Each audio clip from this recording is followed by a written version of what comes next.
غالب police کی وردی میں تھا۔ کسی نے اس کی صورت پر غور نہیں کیا اور وہ اطمینان سے بجلی کے بورڈ تک پہنچ گیا جو اسی کمرے میں تھا جہاں ملک احسان واقعی سو رہا تھا، مگر اس کے ساتھ 3 افراد بے ہوشی کی نیند میں پڑے ہوئے تھے، ایک ساتھ والی چارپائی پر اور 2 ان کے نیچے۔ اندھیرا ہوتے ہی مختلف لوگ چلائے، اوئے کیا مصیبت ہے، کسی نے کہا، اور پھر لائٹ چلی گئی۔ موم بتی چلاؤ بھائی، ادھر ادھر تو لائٹ ہے، دیکھو اپنا ہی فیوز اڑ گیا ہوگا۔ میں اندھیرے میں سیدھا چلتا ہوا برآمدے سے گزر گیا۔ انچارج کے کمرے کے باہر کھڑا ہوا سپاہی وہاں موجود نہیں تھا، اسے اندر بلا لیا گیا تھا۔ میں نے انچارج کی آواز سنی، اوئے بے وقوف، یہ تو مجھے بھی معلوم ہے کہ لائٹ چلی گئی ہے، جا کے موم بتی لاؤ کہیں سے۔ یس سر۔ وہ تیزی سے باہر آیا اور میرے قریب سے گزر گیا۔ میرا کام کچھ آسان ہو گیا تھا۔ میں دروازے سے بالکل سامنے والی کھڑکی کو دیکھ سکتا تھا جو پوری کھلی ہوئی تھی۔ اس میں مجھے نازو کا سایہ 3 بار دکھائی دیا۔ وہ سر اٹھا کے ایک تصویر اتارتی تھی اور پھر نیچے ہو جاتی تھی۔ فلم کو ریوائنڈ کرنے میں شاید 5 سیکنڈ لگتے تھے تو تصویر اتارنے میں اس سے بھی کم۔ 1 منٹ بعد میں اندر داخل ہو گیا۔ میرے دروازہ بند کرتے ہی اندر بیٹھے ہوئے لوگوں کو گڑبڑ کا احساس ہوا۔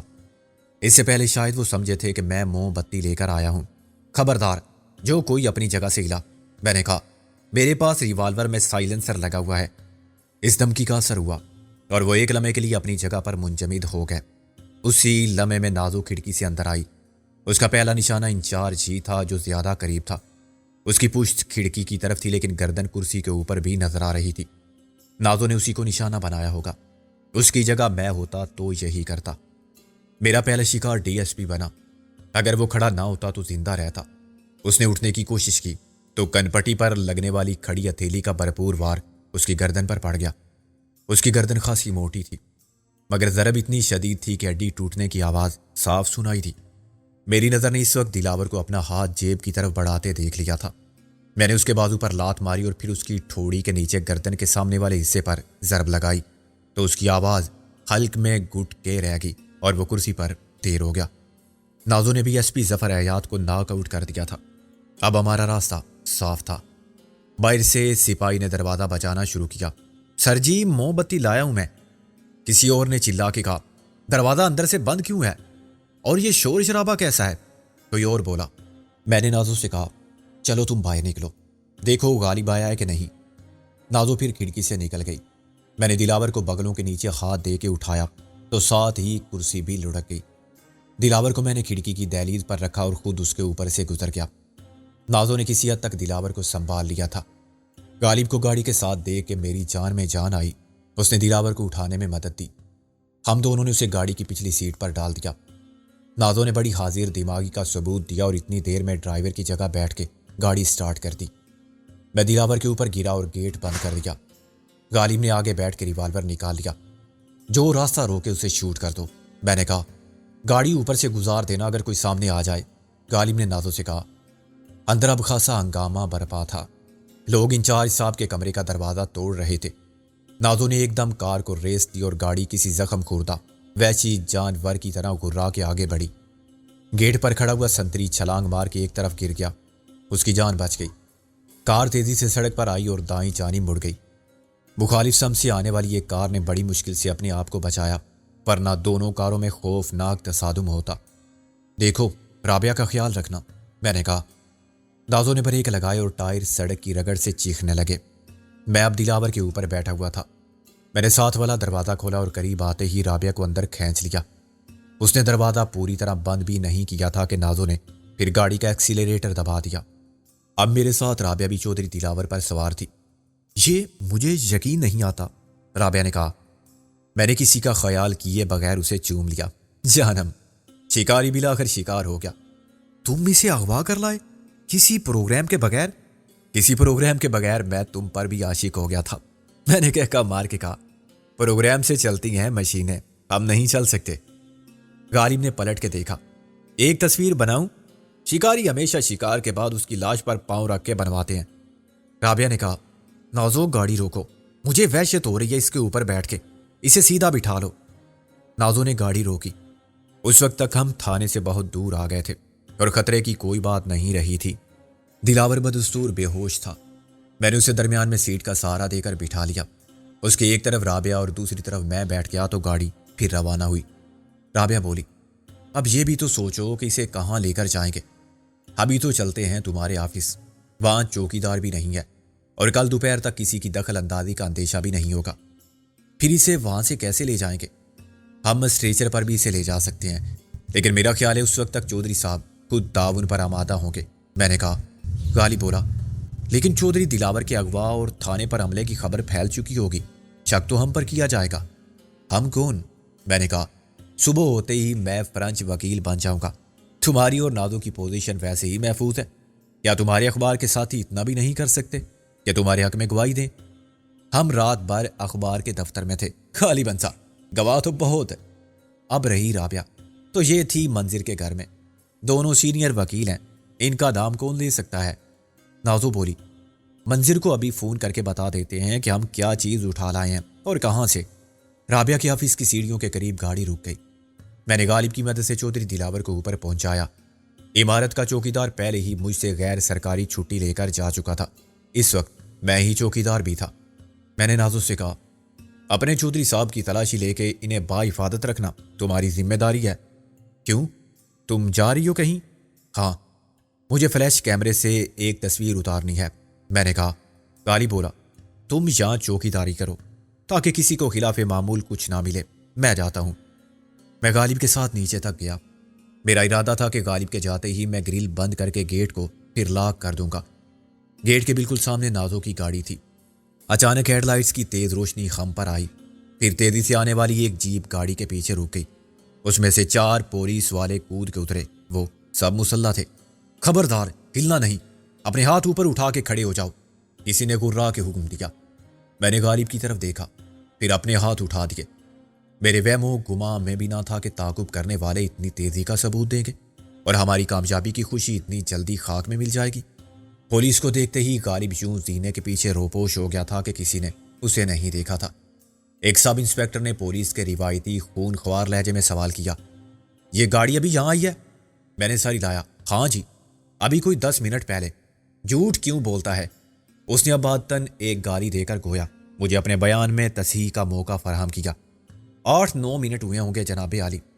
میں نے لہجے میں انکساری یا خوف پھر چوکیدار کے احساس ذمہ داری کو غالب نہیں آنے دیا۔ میں نے تو اندازے سے بتایا تھا۔ گاڑی کس کی ہے؟ وکیل صاحب کی، میں نے کہا۔ کون وکیل صاحب؟ وکیل صاحبہ، مس رابعہ قاری جناب۔ کسی اور کی مجال تھی کہ یہاں گاڑی کھڑی کرتا اور پہچانے بغیر میں بھی دروازہ نہیں کھولتا۔ فالتو بات مت کرو، جتنا پوچھا جائے اتنا بتاؤ۔ سب انسپیکٹر بگڑ گیا۔ اور کون تھا گاڑی میں؟ اور کون ہوگا جی، میں نے تو کسی کو نہیں دیکھا۔ ویسے گاڑی آپ کے سامنے ہے، آپ تلاشی لے لو، میں نے کہا۔ اس وقت وکیل صاحبہ کو اکیلے آنے کی کیا ضرورت پیش آ گئی؟ وہ تن سے بولا، کیا کوئی آنے والا ہے یا پہلے سے موجود ہے؟ یہ تو وکیل کی مرضی ہے جناب عالی، میں نے کہا۔ اس کے آفس میں کون آتا ہے کون جاتا ہے، خود اسے کون روک سکتا ہے کسی بھی وقت آفس آنے سے؟ اچھا جاؤ، انہیں بلا کے لاؤ، سب انسپیکٹر نے مجھے حکم دیا۔ میں نے گیٹ کو پھر لاک کر دیا۔ میں بتا دیتا ہوں انہیں، آپ ٹھہریں۔ سب انسپیکٹر نے مجھے پھر گالی دی، یہ گیٹ کیوں بند کیا ہے؟ میں نے کہا، مجھے حکم ہے جناب عالی کہ اجازت کے بغیر کسی کو بھی اندر نہ آنے دو، خاص طور پر رات کے وقت۔ مجھے اسی لیے چوکیدار رکھا گیا ہے۔ پولیس کے ایک زیادہ حساس یا چمچا گیری کے ماہر کانسٹیبل نے آگ بگولا ہو کے کہا، پولیس کا راستہ کون روک سکتا ہے؟ کھول دروازہ نہیں تو۔ میں نے سپاٹ لہجے میں کہا، مجھے آپ جتنی گالیاں مرضی دے دیں، میں غریب چوکیدار ہوں، مگر یہاں سارے دفتر وکیلوں کے ہیں۔ انہوں نے مجھے خاص ہدایات دی ہیں کہ وارنٹ نہ ہو تو DIG کے لیے بھی دروازہ نہ کھولوں۔ میں وکیل صاحب کو بلانے جا رہا ہوں، آپ دروازہ توڑ کے اندر داخل ہو سکتے ہو تو آ جاؤ۔ سب انسپیکٹر کا چہرہ غصے سے لال پڑ گیا، مگر وہ تیش میں اپنے ہونٹ کاٹنے کے سوا کچھ نہ کر سکا۔ اس کو اپنے اختیار کی حدود کا علم تھا۔ اگر وہ نشے میں ہوتا تب بھی اپنے ماتحتوں کو یہ حکم نہیں دے سکتا تھا، اس بدتمیز چوکیدار کو گولی مار دو اور دروازہ توڑ کے اندر چلے جاؤ۔ اس نے ضرور محسوس کیا ہوگا کہ میری عاجزی میں بھی تمسخر اڑانے کا انداز شامل ہے، اور بے رتبہ ہونے کے باوجود میں اس کے اختیار و اقتدار کو چیلنج کر چکا ہوں، لیکن وہ مجبور تھا کہ اپنے ماتحتوں کے سامنے اس بے عزتی کو برداشت کرے۔ ابھی تک غالب سیڑھیوں کی اوٹ سے میرے اور پولیس کے مذاکرات کے نتیجہ خیز ہونے کا انتظار کر رہا تھا۔ اب اس نے رونمائی کا فیصلہ کیا اور یوں سامنے آیا جیسے ابھی اوپر سے اترا ہو۔ ہاں بھائی چوکیدار، کیا بات ہے، کیا ہنگامہ ہے یہ؟